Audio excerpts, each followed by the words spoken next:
Hi, welcome to the Brown Lounge. I'm Holly Brown, Kevin Brown. Hi. And as promised, tonight is the night the girl learns how to grill, also known as Grill Like a Man. That's our segment today. Right? Grill like a man. Yeah.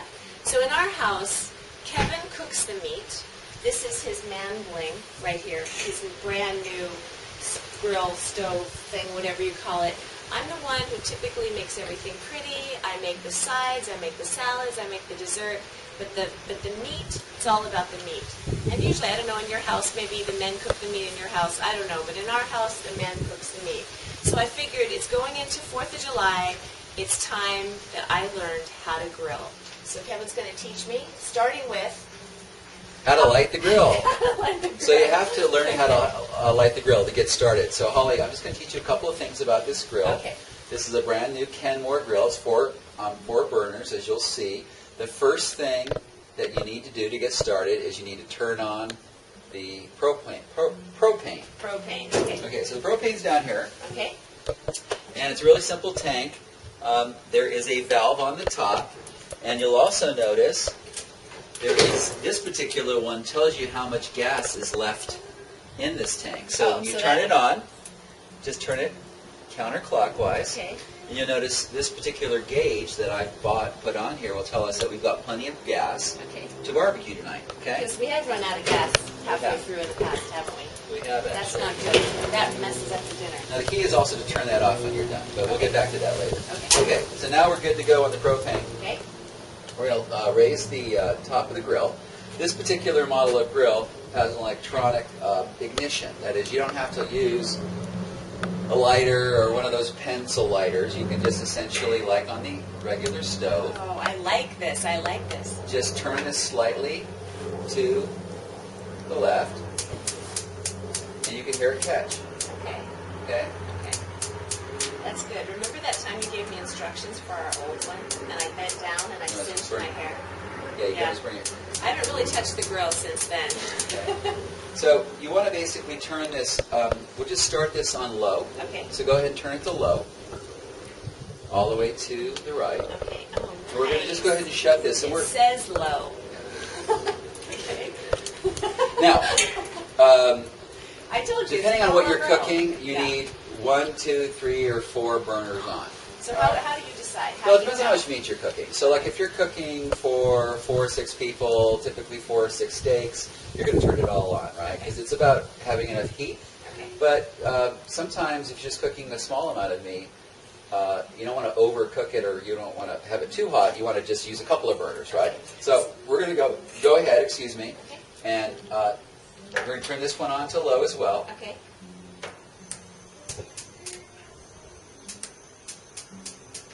Okay. So my question to you here is, open it for just a second.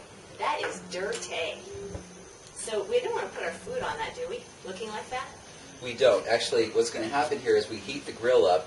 The grill's going to, or the overall barbecue is going to heat up. The grill's going to heat up, and once it's heated, we'll use this wire brush and we'll clean it really quickly. Okay, that makes me feel better. Okay. So let's go ahead and shut that. Okay, so my last question is, I bought you all this man bling to go with the big man bling, and the tag is still on it. This was my Father's Day gift. Yeah, yes. Father's Day. I will take this off, and we'll use this tonight. Is this useful, or It is. Yeah, or it's is it great. just packaging that looks good? It's for packaging that Father's looks Day? good, but we're going to go ahead and use it tonight because you Okay. bought it for me. This Okay, is a cool. big mitt.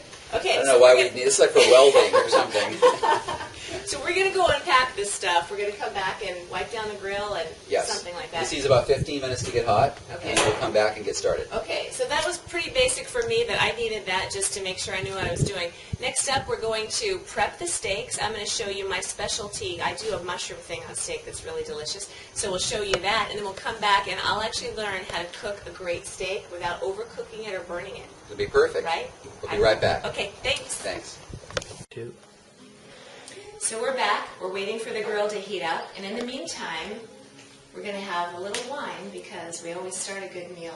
We start our wine before we cook. That's kind of the rule in our house. You don't wait till after you've cooked. You start with the wine. We cook with wine, and sometimes we put it in the food, as we say. So what kind of food and wine are we So, going to do with steak? so we're having steak, obviously, and we're going to pair this with a Cabernet Sauvignon. It's an 07 from Vandelock, which is one of our favorite wineries in the Lake Chelan AVA. This is a Barrel Select. It's an 07, so it's a really beautiful bottle of wine. It's going to go great with these steaks. So let's start by, before we get into the meat, cheers, sweetheart. Here's to you. Thanks for making the meat. Okay, All right, so this is really a man's work, but I'm teaching my wife tonight how to do this. I always start with a very sharp knife. So you just want to... Can I try it? Yeah. I just want to try it. Is that how you do it? This way, this way. There you go. All right. Okay. And you want to pull it down too. Yeah, there you go. Feeling very manly doing this. Okay, good. So it's got to be nice and sharp. Okay. Let's put this down. Now, we're using New York strips tonight. These are pretty hefty New York strips. We love steak, so we bought big, thick pieces. We prefer that. They have not been trimmed, although I did trim 3. One is left that has not been trimmed. And the real secret to steak is not to trim all the fat off the steak. You want a little, because it gives it flavor, right? It's really nice to have a little bit of steak or a little fat with your steak. So you just trim a little bit of the fat off the side, just if you don't care for too much. And you can see here, you can flip it over, and just this little extra part, right? The sinew, you just want to get rid of that's a little unsightly. So we're going to put that there. Okay. And then we're going to prep the steak. And the beauty of this particular prep, it's super simple. It's about as simple as you can make it. And if you do it this way, guarantee the steak is going to be perfect every time. Okay. The beauty to steak preparation is simplicity. Don't overdo it, right? So the first thing we start with is olive oil. We do everything. We do it, yeah. It's our secret ingredient, right? Do I have to touch the meat? No, I'm going to actually do that. I don't have to touch it. So we're just going to pour a little bit on each of the pieces. I sort of feel obligated to do my grill job. And if you want, you can maybe do the other side if you want. So you just kind of slather the meat with olive oil. Do that. It's pretty simple, all right? You always like doing that part. I do actually. It's fun. I think that's why and then the simple prep is a generous amount of garlic powder, not garlic salt. I repeat, no garlic salt. Just generous amounts of garlic powder. They obviously have the big Costco size on each piece. Again, you can't really overdo it. We like a lot of garlic. So a generous amount, and then This is a generous amount of salt and pepper. You need salt and pepper on steak. Sometimes you think you're doing too much. Now we're using this Montreal seasoning, which is a salt and pepper blend from McCormick, which we like. And you just want to kind of rub it in or just pat it in. Right? We're going to do the prep on both sides. This is also critical. Some people just season on one side. Season on both, because once you get it to your plate, you shouldn't have to do anything to it. You don't have to add anything to it. Just eat. You don't have to salt and pepper it. So let's just put a little bit more on each piece. Again, pretty healthy amount. So by the way, you didn't notice that I was wearing your apron. I like that. Yeah, that's my Paris Bistro apron. Yeah, it looks very good on you. Does this make me look like I'm You look grilling like a man? You look like a backyard warrior already. So far I haven't touched the meat. I know. That's it. She's going to get her hands dirty. When you do barbecue and I'm not here, someone's going to have to do this. You're going to have to get one of the kids in here. When I do it totally solo. Yeah, you'll do it, yeah. Okay. But I'm going to grill. I'm going to at least grill one piece myself tonight. Okay.